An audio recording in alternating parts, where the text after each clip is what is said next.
Thanks a lot, everyone. It's a super an honor to be here, especially with so many other great speakers and friends in the room and colleagues and other smart people in the room. And it's also 5 o'clock on a Friday and everyone's still here. It's happy hour, so thanks. What I like to do in this talk is share some of what I learned in my Feldenkrais training that I think would be useful to you guys in your practices. The reason I find Feldenkrais to be a potentially interesting area of study for manual and movement therapists is that it includes some very good explanations for how movement and touch can help with pain.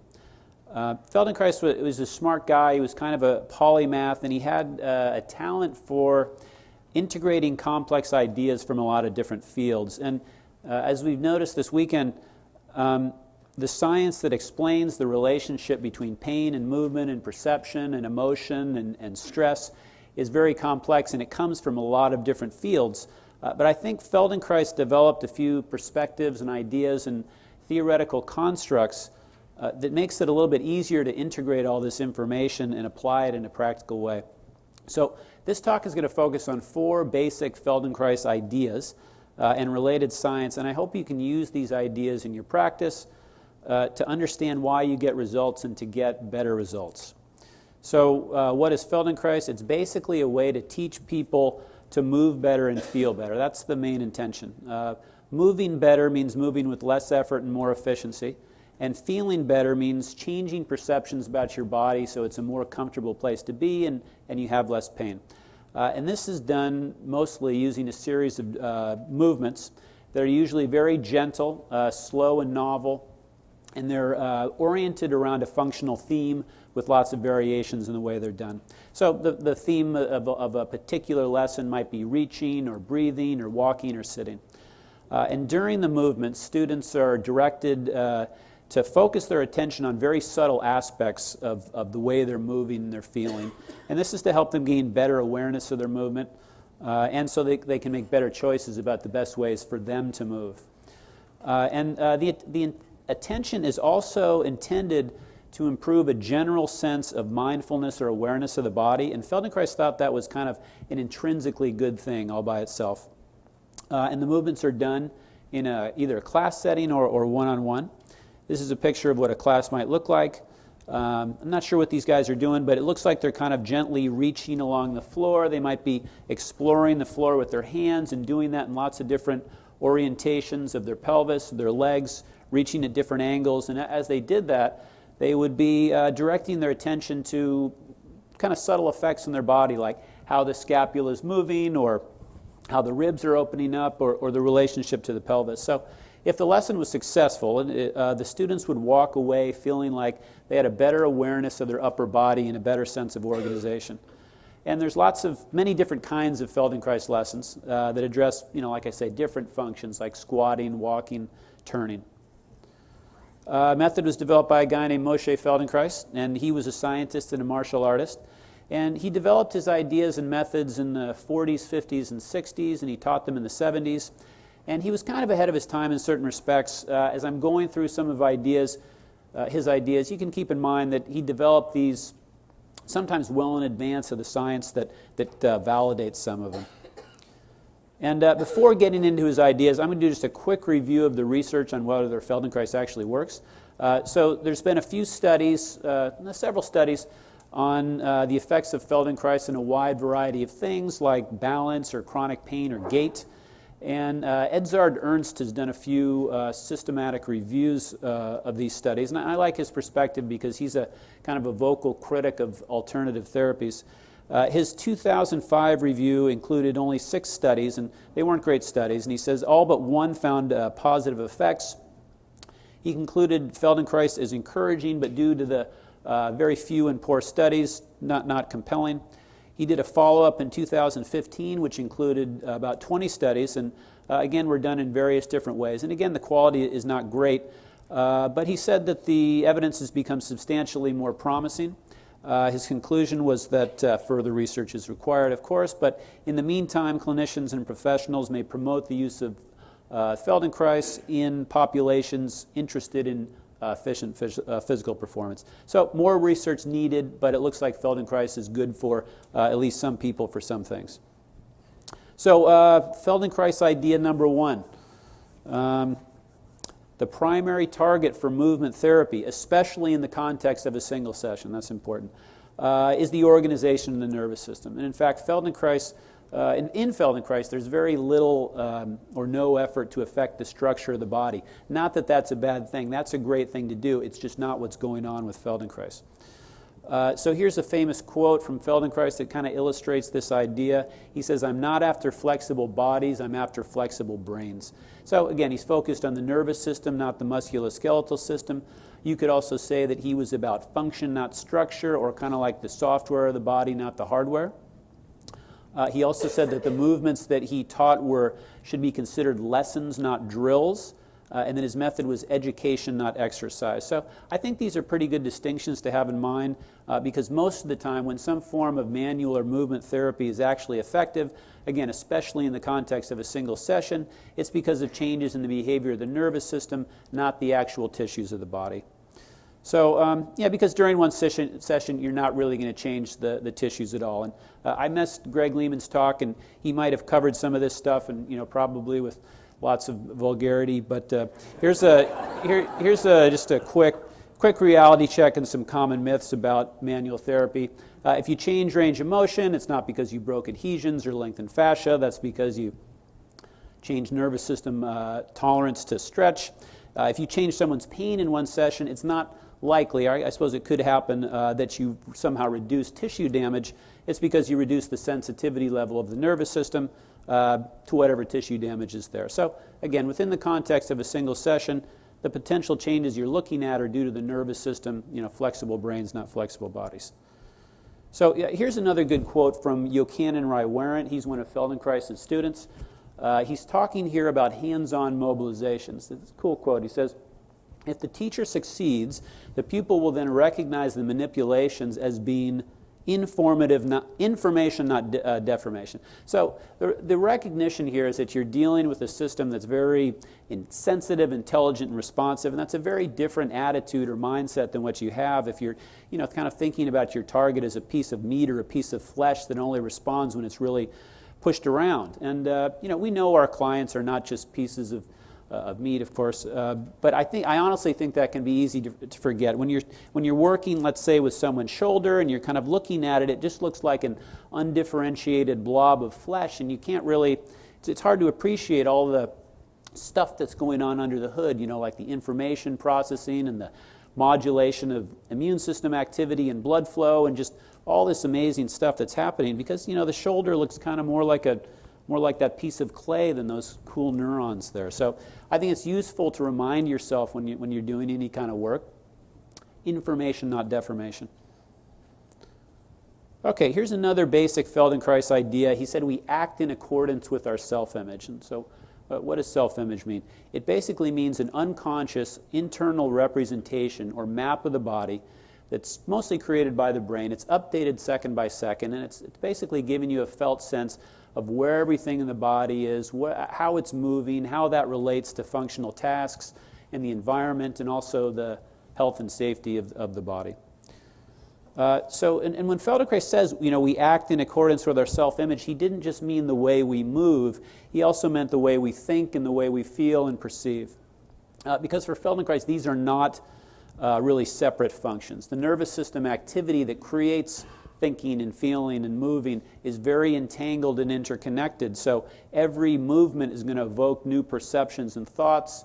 Every thought and perception is going to evoke new movements. And this relates to the fact that Feldenkrais wasn't just interested in better movement. He also wanted better thinking, better perception, better emotional regulation. But he was working with movement because he thought that was a very concrete and easily accessed entry point into that complex system. And that reminds me of a conversation I had with Bronnie Thompson when I got here. She was talking about how she wants to help her clients change the way they conceive of their pain and their function. And a lot of people that are trying to do that are talking to people, which is a great thing to do. Bronnie talks to people, but she also walks with people. So she's got kind of like 2 points of entry into the system, the movement and the talking. And I think the relevance for movement therapists is that if you're working with movement, you're working with people's self-concept, and therefore you're working with their perceptions, and therefore you're working with their perceptions related to pain. So the role of self-image in movement, pretty obvious. You know, you can imagine if you were this woman performing a backflip, you would want to have a very clear perception or image of where everything is and what it's doing, or something bad would happen. So for her, it would be very hard to separate her movement skill from her ability to perceive her body in space. And that has something to do with the cortical maps, which I'm going to discuss for a second. The maps are physical structures in the brain that help create what Feldenkrais calls the self-image. They're basically discrete parts of the brain that are devoted to receiving sense information from the body, interpreting it, figuring out what it means, and creating perceptions about that, and helping to coordinate motor responses. They're called by various other names: body maps, sensory motor maps, cortical body matrix, body scheme, virtual body. So it's all referring to similar stuff. Here's a cross-section of the areas of the brain that I showed in the previous picture. So it shows, you know, again, parts of the brain devoted to interpreting and receiving sense data. Of course, those pictures to the side of it is not what you'd see if you'd opened up your head, but those indicate the relative sizes of the different parts of the brain that govern perception. And so the interesting thing is they're not all the same size. So the parts of the body that need really differentiated sense of perception and motor control, you've got more brain area there. So that's an indication that the brain is involved a lot in these activities, and also that the self-image is important. Another indication that cortical maps are important for perception and movement is that they grow visibly larger when you put them under intense movement demand. Finger maps of musicians are bigger than finger maps for people that are not musicians. People that learn to read Braille, their maps grow. Of course, these are people that need incredibly differentiated sense of perception and motor control in their fingers. And it's good to keep in mind why these areas grow and change. It's not just because they're exposed to interesting sensory information. Our fingers are passing over interesting sensory information all day long, but we're ignoring it, we're filtering it out. It's not related to functional tasks that we're interested in performing. So that should be interesting to manual therapists who are, you know, we're always looking to give our people novel sensory information, but it's not going to be incredibly meaningful if that's not attached to something functional in the person's life. It's going to lead to a temporary distraction, but maybe not a meaningful change. Another interesting thing about maps is that they can smudge or blur if they're not used. So like other structures in the body, it's kind of a use it or lose it situation. And a good example of this is some research done by Michael Merzenich, which involves sewing together some fingers on a monkey, and then looking at the effects on the cortical maps. And before the experiment, the monkey's fingers have independent movement, they have independent perception, they independently light up the different brain areas when they're activated. But after they're used as a functional unit for a while, and they're being used as a block, parts of the brain that perceive and control those fingers are also a block as well. So the maps have blurred. So the brain's not making a distinction anymore between the movements and the fingers because those movements aren't being used.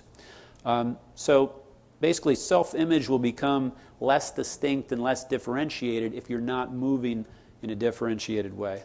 And you could, from a Feldenkrais perspective, you could say that these monkeys basically had sensory motor amnesia. This is a term coined by Thomas Hanna. He's the guy who developed somatics. That's kind of an offshoot of Feldenkrais.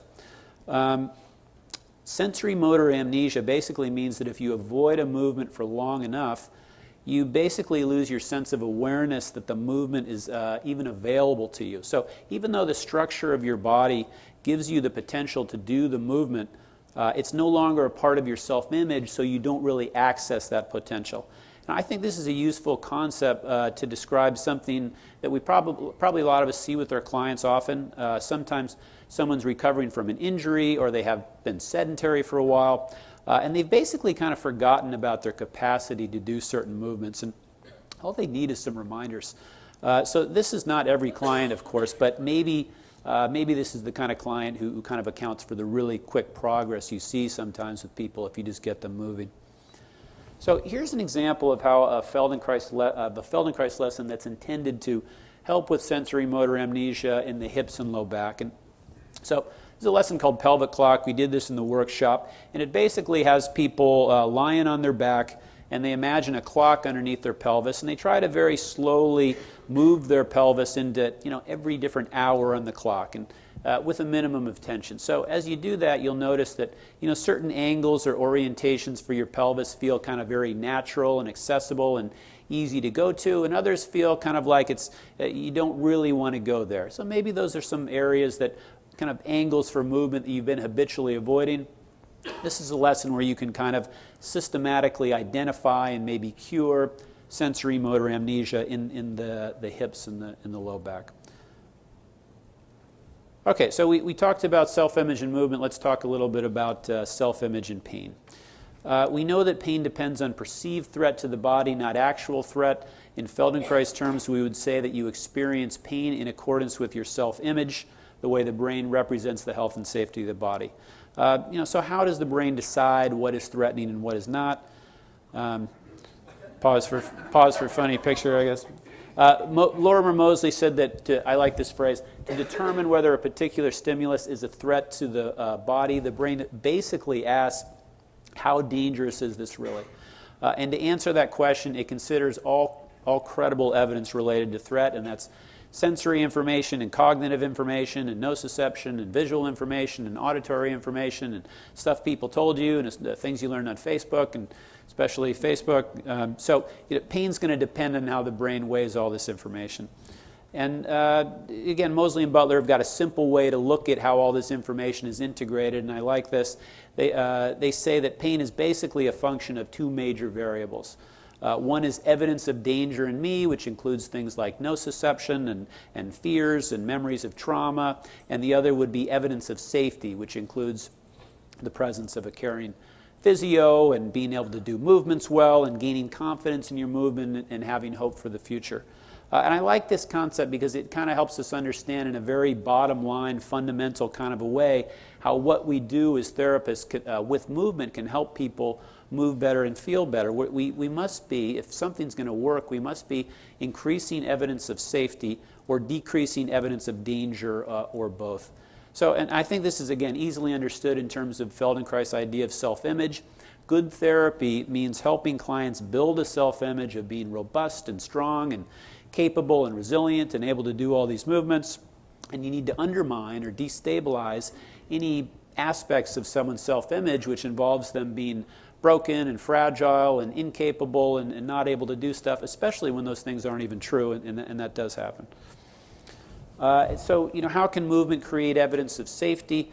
Anything that improves movement function has the potential to give someone a sense of safety. So in Feldenkrais, you're working at the level of very slow and gentle movements, and that's a good way to restore movements that you've kind of forgotten about or movements that are too threatening for you to do when you're going faster or harder.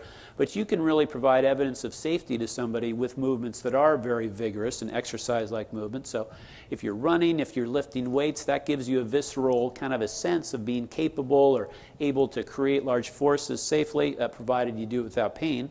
And these exercises change your body, and that's a really great thing, but they also change your mind about your body, which for some people might be even better. And Greg Lehman has a phrase I like, and I wish I wrote this before he dissed me in his thing, so maybe I should have taken it out. But he says the plank is a great psychosocial intervention. That's cool. It makes you strong and capable in your body, but it makes you feel strong and capable in an area where you've lost confidence. Or you can think about isometric work at a joint or a painful tendon. If you can figure out a way to send a lot of force through an area that normally hurts, but find an angle where it doesn't hurt, you're kind of showing yourself that this area is capable of handling some forces. And you might heal the local area well, change the structure and change the tissues, but you also change your image about those tissues. Another way movement provides evidence of safety is breaking a negative, learned Pavlovian-style association between movement and pain. For example, low back flexion and pain, you can develop an association there. You can help break down that association by finding ways to move in a different context, like maybe if it hurts to bend over, maybe you can do that same low back flexion in kind of a cat-cow position. that'll kind of extinguish or undermine the negative association between you've got between movement and pain. And this is something that's constantly happening in Feldenkrais. You kind of take one movement, you do it in a bunch of different contexts and a bunch of different variations. That gives you kind of more variability with respect to that movement, more awareness, and also maybe breaks down some negative associations between the movement and pain, if you can find a way to do it that doesn't hurt. So here's another potential way Feldenkrais thought that movement can help with pain. This one's a little bit more interesting. Increasing awareness of the body. So from this perspective, Feldenkrais thought that awareness itself is kind of like an intrinsically good thing. And you get to some interesting questions here. It's easy to see how better awareness will help with movement, but how does it help with pain? If we become more aware of bad stuff going on in the body, won't that increase perception of threat? And this reminds me of the video that Allison showed about the woman with CRPS who said that mindfulness helped with her pain. She said that her version of mindfulness was basically just it is what it is, and pain is pain. So can we help people by just kind of helping them hold a mirror to their body and see what it is, what it really is, even if there's some warts and all, bad stuff there? Feldenkrais thought so, and I think that's an interesting question. There is a lot of research suggesting that awareness might be a good thing in and of itself, or I might say, to turn it around, that lack of awareness might be kind of a bad thing that could create perception of threat. So we can start looking at various studies showing an association between poor body awareness and pain. Outlining the back. If you try to form a mental image of the outline of your back, you're going to find that some areas seem kind of fuzzy, some areas seem kind of clear. We do this all the time in Feldenkrais lessons. I had people doing this in the workshop. You imagine an area of your body and you see how clear the image is. People with chronic pain in their back, the parts near the pain in their mind's eye appear fuzzier. They draw an outline with less precision. Studies on locating spinal position. People with one-sided back pain tend to locate their vertebra closer to the side of pain, so they're a little bit inaccurate there.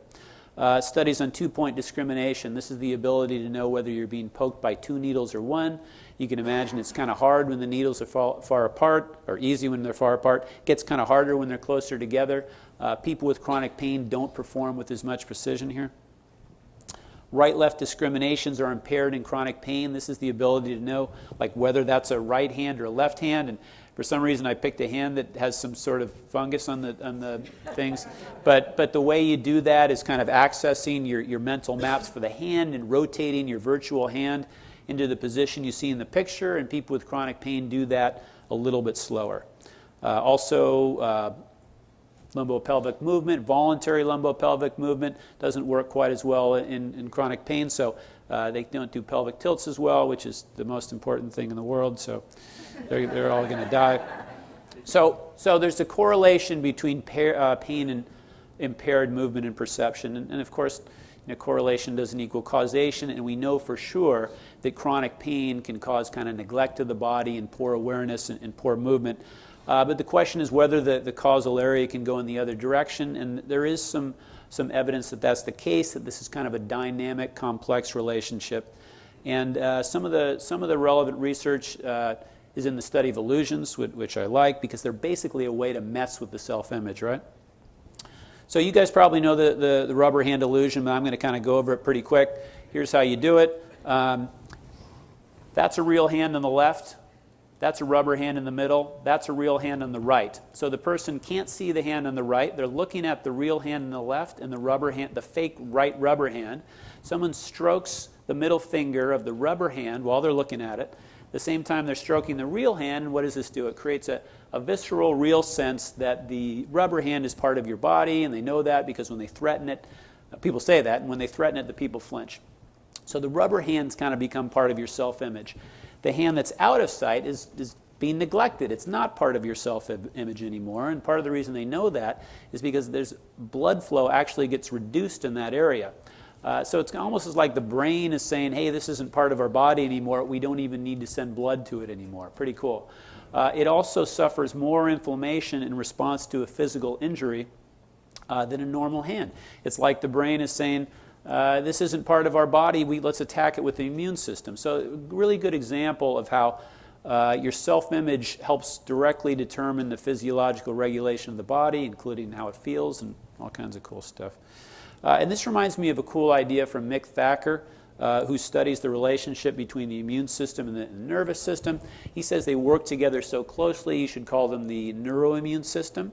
And he thinks you can think of the immune system basically as a system that recognizes the self, right? It differentiates between what's really the self and what's just a foreigner. And he says you can, in his mind, he applies this idea to movement.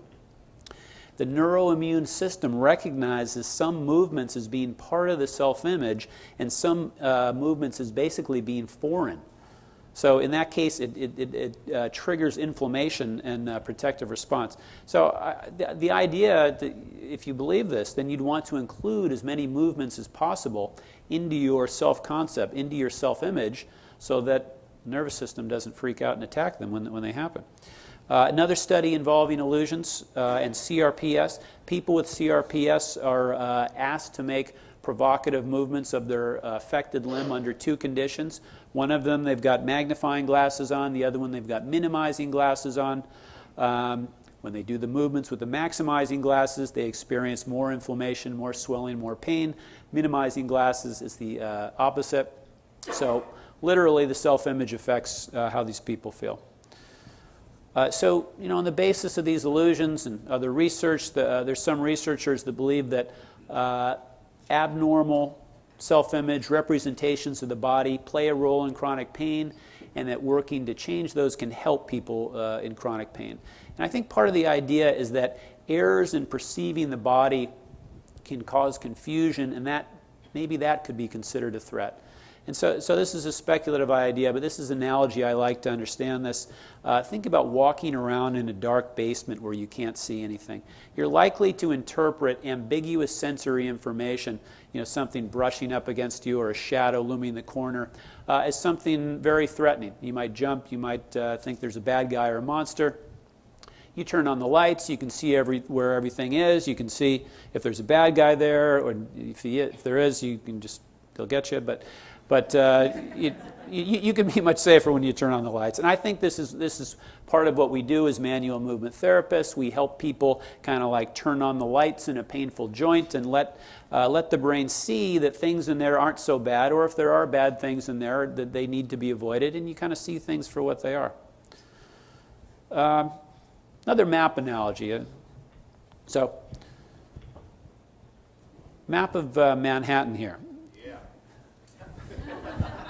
Very good. So this shows where it's basically where it's dangerous to move and where it's not dangerous to move, because it's a color-coded crime thing. So you can imagine like you're a tourist from, I don't know, from some place that's not New York, and you're afraid to go to New York because you think it's a high crime area. Well, you can see, hey, look, that area over there where the Empire State Building is, that's not high crime.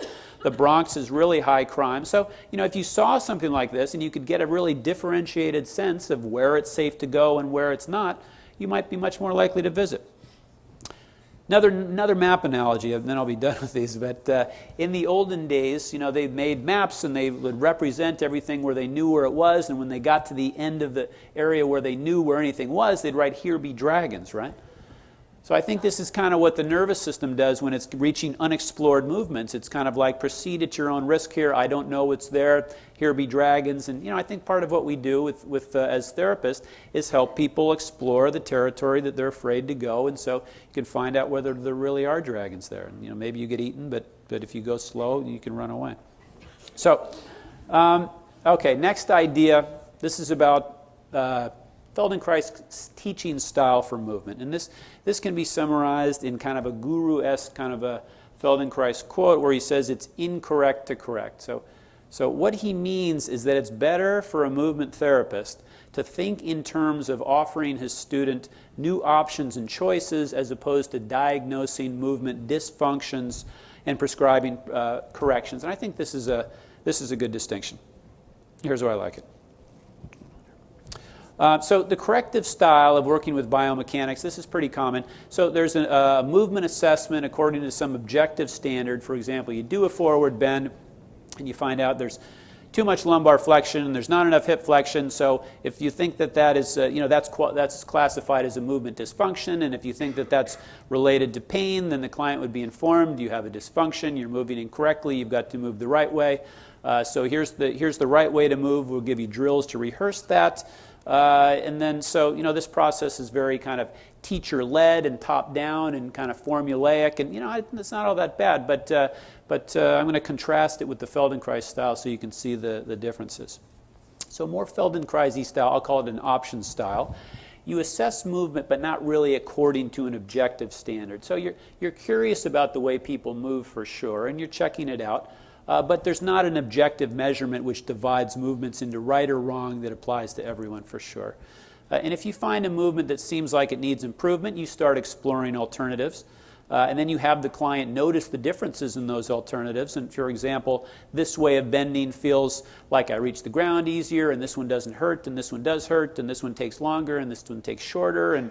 And so you're basically giving the client a lot of information about how their body works, and the hope is that once you've done that, they'll basically self-organize and make the right choices for themselves at the right times. So you're not telling them what to do, you're kind of showing them how to learn. So this process is more client-centered, it's kind of bottom-up and open-ended and exploratory. It's not telling someone what to do, it's taking them through a process where everyone can kind of learn what's the best thing for this person to do in what situation. And this has disadvantages. It's kind of slower and less certainty about it, but it has advantages as well. One is that you reduce the potential for creating nocebos, right? So this is potentially a big benefit.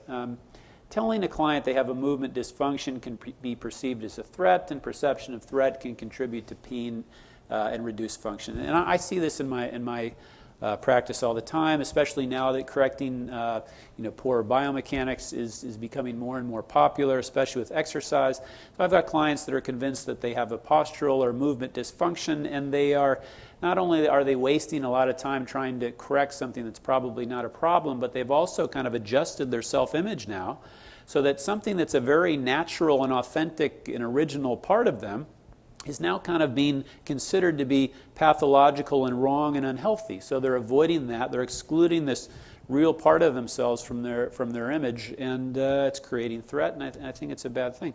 But luckily, I think that the problem with kind of a corrective, what I called the corrective style of movement correction, you can work with that kind of a formulaic template type of a way of correcting people and not create nocebos, I think, if you just kind of change your languaging around. You just don't use the terms dysfunction or correction, and you just talk with them in terms of having them explore different options, right? Another reason the option style may be preferable to the correction style is that, of course, everyone is different. There's no correct way of movement that applies to everyone. You guys may have seen these very cool pictures of different shaped femurs.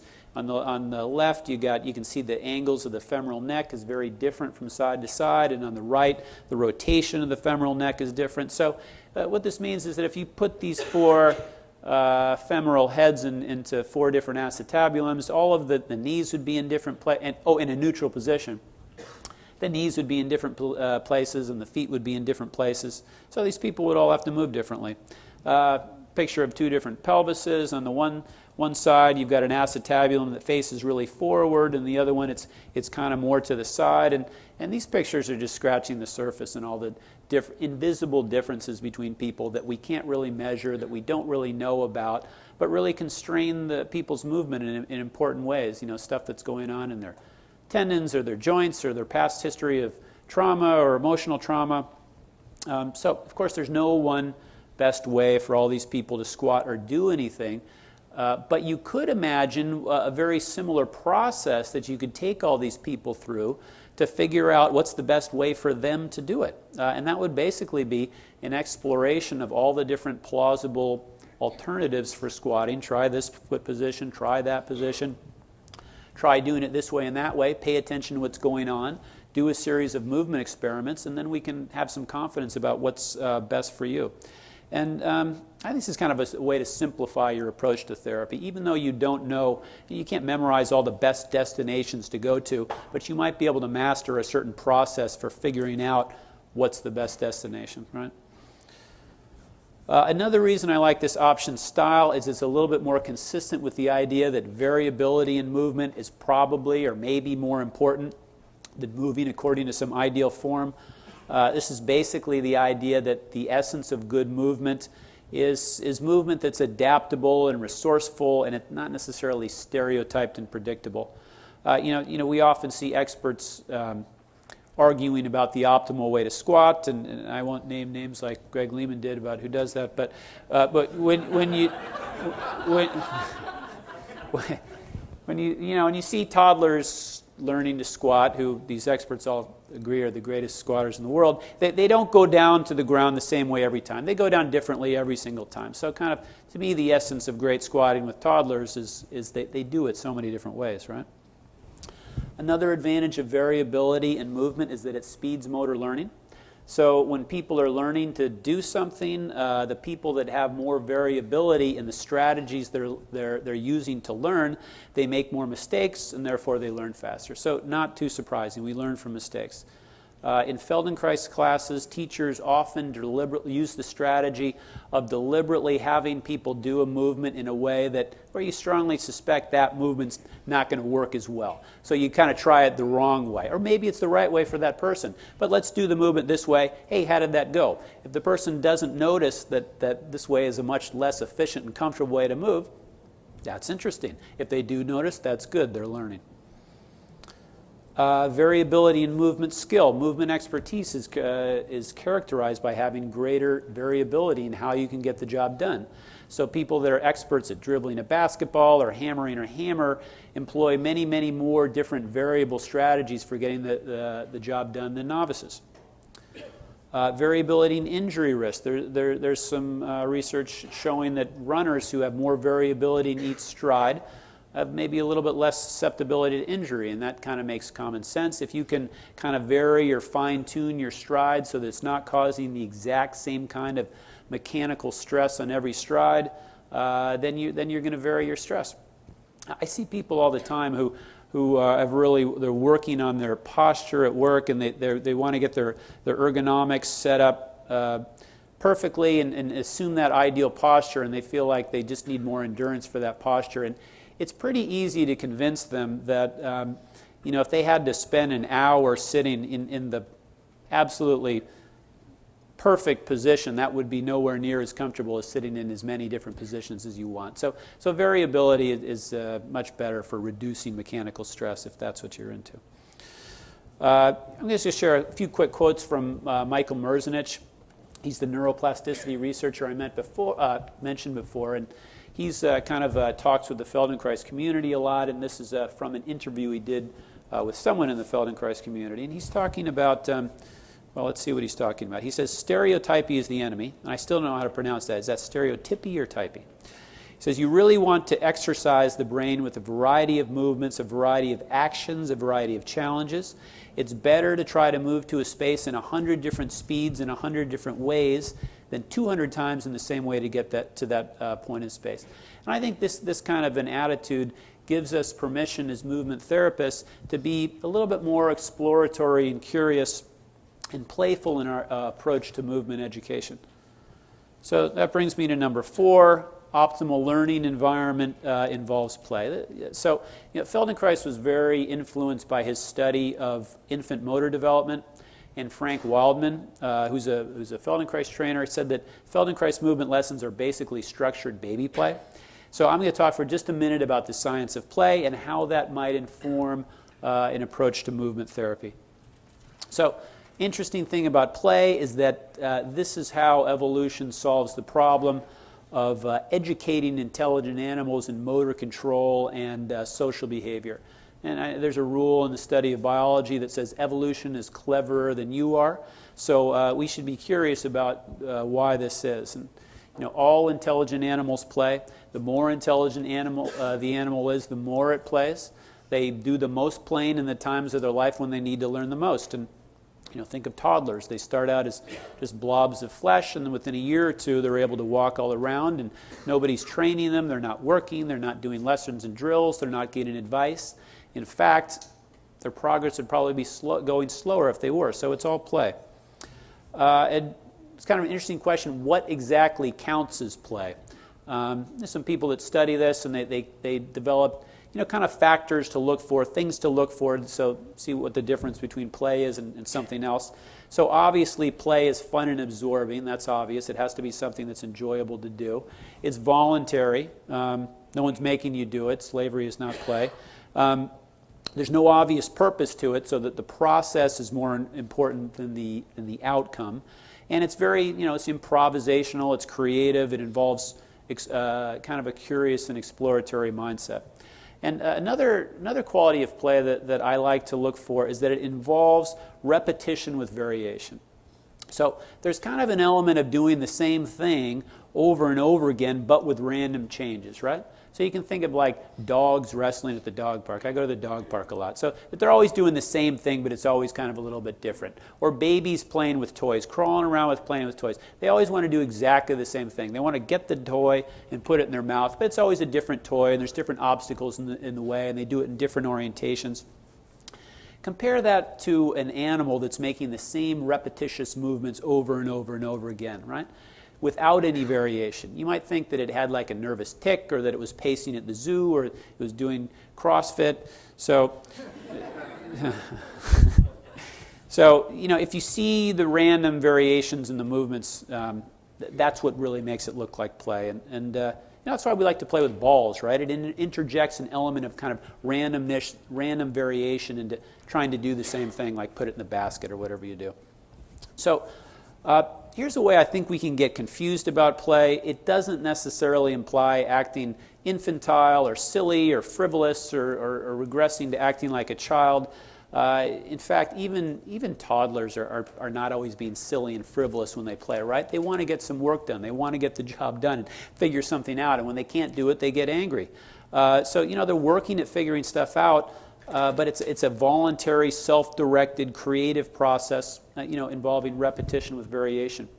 So I think a better word for play, at least for me, might be experimenting or tinkering or fooling around with. And I use this analogy of kind of playing around with a computer to fix it.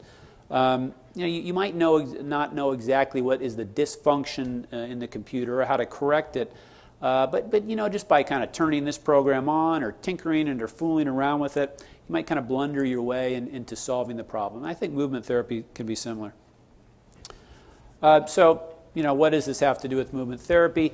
I think if you insert elements of play or experimentation or tinkering into whatever method you're currently using, you might expect to see some benefit. So obviously any movements your clients are doing should be voluntary. It should be fun as possible and meaningful to them and related to functional tasks that they want to perform. Those are all good things. The movement should involve elements of exploration, even exploration into territory that might be a little bit dangerous or threatening, provided that still feels safe. Remember the kind of here be dragons idea. If there's more variation in what they're doing and how they're exploring, that's a good thing because they're making mistakes and we learn from mistakes. If they're experimenting and tinkering and playing with options, they're learning a kind of attitude and a process that can help them solve problems on their own, even without the help of an expert. And so well, that was pretty much it anyway. I'm not kidding. Sorry, I don't know how that happened.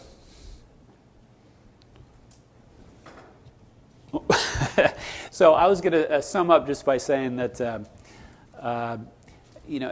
injecting a little bit of kind of play and experimentation into your process with clients, I think can be a beneficial thing. I think that's a good way to sum up what Feldenkrais is in one sentence, playing with movement.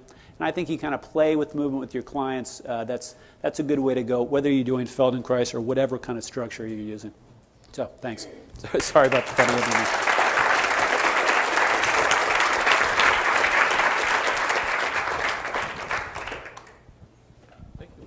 Sure. Okay, so we have some time for a question and answer session. Again, you know the rules. If I have to explain them at this point, you just need to eat. So if you have a question, please raise your hand. If we have questions coming in online, we'll have a question back there. Right over here on the right side behind the, well, you can see him. I can see. Okay, great. Second here. This is an online question, Todd, from Jim Eubanks. I think some of you guys might know him on Facebook.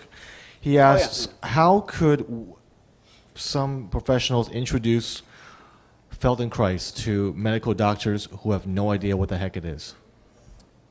That's a good question. I'd show my talk, I guess, or to read a book. I don't think that's that easy to do. I said in the workshop that Feldenkrais is kind of easier to show people than to talk about. And I tried my best to talk about it here, but I guess what I was doing with this talk is these are more just kind of general principles from Feldenkrais that I think play well or plug into lots of different other areas. But the actual practice of Feldenkrais, that's a little bit harder to describe or to translate to other people. So, you know, in a short amount of time, I think that's pretty hard to do. So while we're waiting for the next hand to pop up, one question that came to my mind after I heard that one is, I've heard different accounts of the process of learning to become of going through the Feldenkrais training. I was wondering if you could describe that process a little bit from your experience. Yeah, it's not the world's greatest process. It's a 4-year process, which is too long, but it's only 800 hours over 4 years. So not the most convenient process. Is there a way that you would prefer to change it if you were going to provide a different approach to learning it? Yeah, I don't have any great ideas for how that would be, but I would definitely change the length of time that it takes. Yeah. Okay, we've got a question coming up over here on the left side. Right up towards the front there. Nick? Yeah, okay.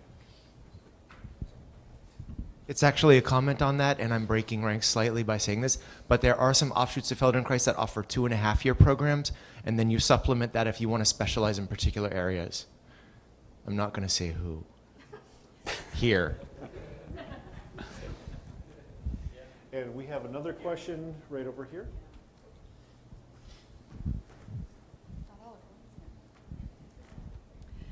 Hi, thank you for the workshop the other day as well as this today, which is solidifying some of the stuff you're talking about.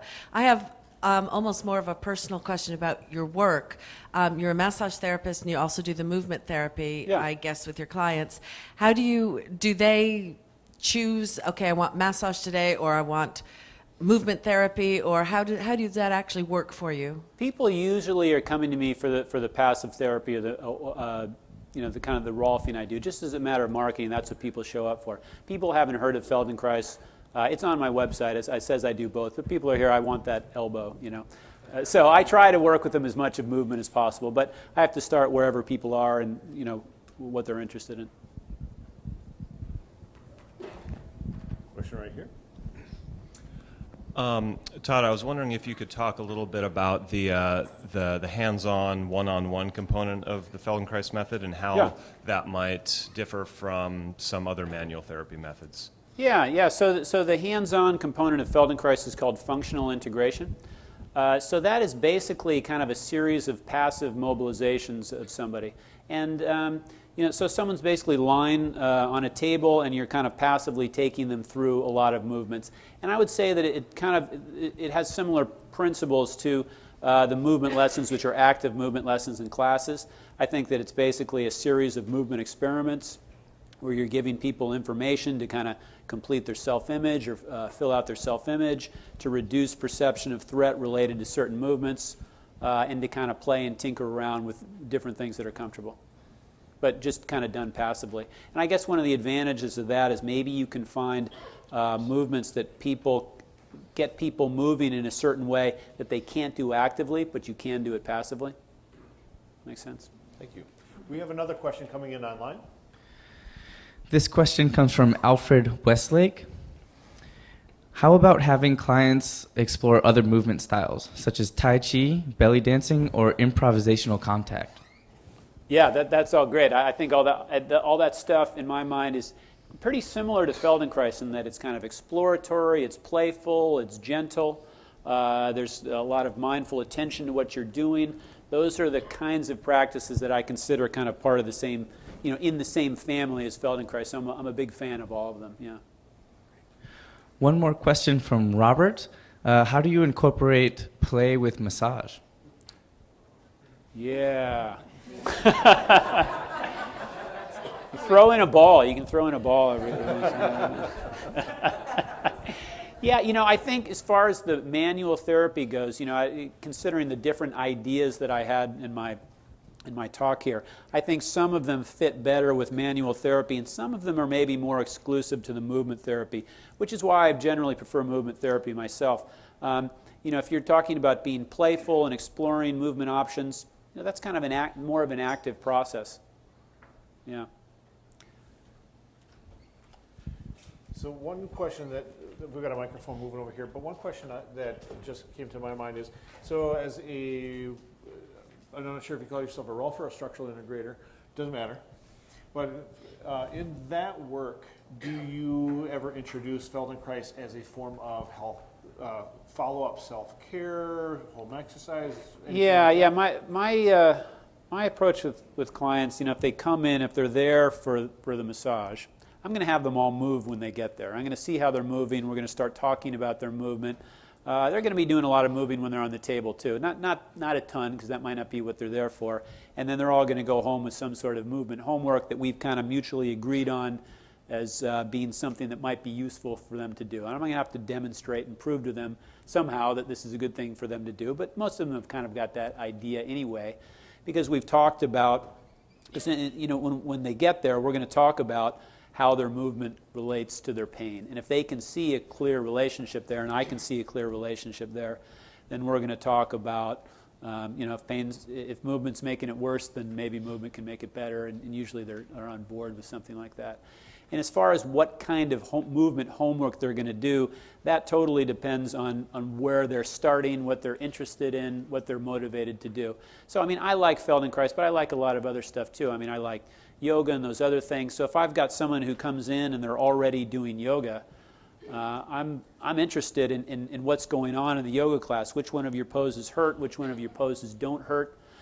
So hey, next time you go back to that class, maybe you could try to do a pose like this. In fact, show me that pose right now. Let's try and tweak it. I would skip this one. When you do that one, I'd try to move there, something like that. So I'm not going to assign them a bunch of Feldenkrais homework if they're already doing something else, or if they're into running, or if they're.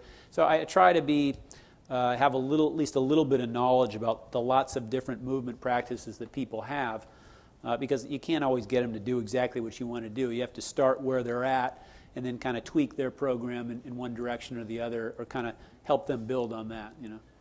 Thank you. Yeah. There's a question right over here on the left. Hello.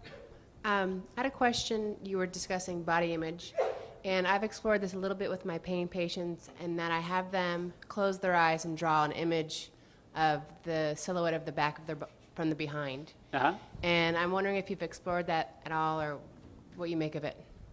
Well, when I teach Feldenkrais classes, as you know, I do a lot of that imaging of stuff, and I also know that there's some research that kind of mindfulness-based stress reduction, the kind of stuff that John Kabat-Zinn does, I think involves body scans where you kind of go over your body. And this is the kind of mindfulness thing. I think it's an interesting question whether awareness all by itself is a good thing. Because there's that, awareness is kind of a double-edged sword. If you kind of go in and really look at stuff, maybe you see something that's kind of scary to see. So I was very interested when that woman said that just looking at something that was scary to see and seeing it for what it was helpful to her. And I think that I think that's part of what body scans are about. You're developing skills in mindfulness, which I think of as just being kind of non-judgmental awareness. So it's kind of an awareness where you're, just like she said, seeing it for what it is, and then trying to cut off your kind of flight into worrying about the future or thinking about the past or getting emotional about it. So you're kind of focusing more on sensory discriminative and less emotional affective. And I don't know if I'm answering your question. So it's actually, I was talking about physically drawing the body. I've never thought of doing that. Yeah, that's an interesting idea. That would have been a much quicker answer. The thought is that maybe it could, if they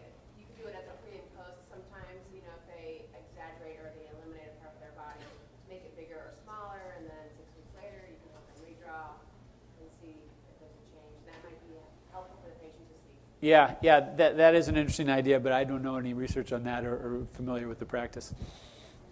We have another question here in the back. Yeah, in hey the Todd. depths. You talked about this a little bit, but generally, like with sensory motor amnesia, for example, we're looking at folks who maybe have an impairment, a deficit in awareness, something that's missing. I'm curious if you might talk about how you would handle maybe the other end of the spectrum, more of a hypervigilant type of a situation. Can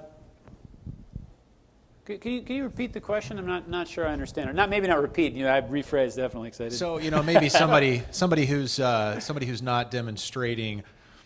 I'm sure that you'd be able to find some issues where they're lacking awareness of a certain situation as well, but it's more like they're just super focused on particular aspects of their motion and things like that. Kind of a hypervigilant situation where they're really focused on it and they've probably attached some catastrophizing to it as well. Yeah. So you get some clients that come in and just never even thought about having any differentiated movement in their body at all, and that's one kind of person. And I get a pretty decent amount of people these days that, like you say, I think this is the kind of person you're describing, that, and I was describing a little bit, the kind of person that's really sold on good mechanics and thinks it's very important. Maybe they're involved in something like, yoga or Pilates and in these increasing body awareness and movement efficiency type of practices. And, they've kind of overcorrected. They've gone in the opposite direction. And yeah, they need to chill out about that kind of stuff. So I try to chill them out, and it's I don't want to say anything at all that kind of invalidates the beliefs they have about the efficacy of these practices that they've been involved in. But I do want to kind of break down any fears or nocebos that have started to develop, because of that. We have one last question right up here in the second row. The microphone's coming from your left, sir. Thanks. Hey, Todd, great talk. Thanks, sir. The concept of movement patterns and motor patterns have gotten pretty big in physical therapy, at least. I'd love to hear your take on it. Do you think that they're clinically relevant? Do you think they're universally predictable? They're kind of the opposite of what movement variability practices. So do you have a stance on that? Or Yeah, I'm not sure I totally understand the question, but maybe I'll reference this movement nihilism issue. I never called Greg Lehman a nihilist. I called him a relativist. So movement relativism, I wrote this blog post about this. So the idea is, we're rightly skeptical about the idea that there's a right way to move and a wrong way to move that applies to all people in all situations. However, I do think that there's right ways to move and wrong ways to move in the context of a certain person in a certain function in a certain situation. So, there's a very right way for me to try to max out my bench press at 85 pounds. I have to, get my hands in exactly the right position to do that. And there's a wrong way for me to do that. Might not be the same way for someone else. So I do think that movement patterns are very important, and having the right ones is necessary to get done the functions you want to do if you're an athlete, and to do them safely. But people have overestimated the ability to pick out a generalized movement pattern, like has happened in the FMS, that applies to everybody in all situations. Does that answer your question? Great. Thank you very much. Thank you.